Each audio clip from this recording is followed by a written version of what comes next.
Hello and welcome to Wednesday's Words of Worship. You know, I would guess most of you have either seen or heard about the 1975 thriller Jaws, a movie about a huge great white shark.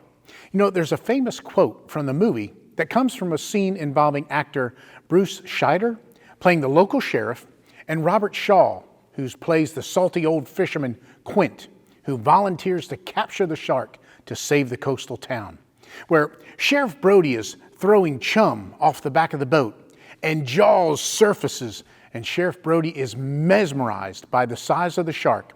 And as he backpedals up into the wheelhouse, he says to Quint, "You're going to need a bigger boat." You know, sometimes things that we face, just like that encounter with Jaws, strikes fear into our hearts. And sometimes it even paralyzes us. And there's nothing else that we can do. We can't solve the problem. We can't change the circumstances. And we are now forced to rely solely on God. But just like Quint the fisherman needed a bigger boat, we need to have a bigger picture of who God really is. Our perception of God is sometimes way too small to bring comfort in times of severe trial. Remember all the trials that God permitted Job to experience? But in the end, God speaks and asks Job, "Where were you when I laid the foundations of the earth? Who marked off its dimensions? Who laid its footings? Who shut up the sea behind doors when I fixed the limits of the sea? Or who gives orders to the morning, to the dawn?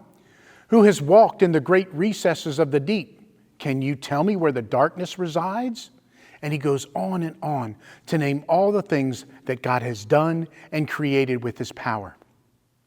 When we face fierce trials, we need to remember that we don't need a bigger boat.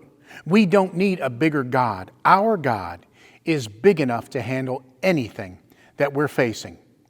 He may not answer in the way we want or in our time, but he is all-powerful and all-knowing and all-loving. Whatever you're facing today, trust the God that is bigger than any need you may have. Hey, thanks for listening. I'm Kevin, and I hope to see you again next week.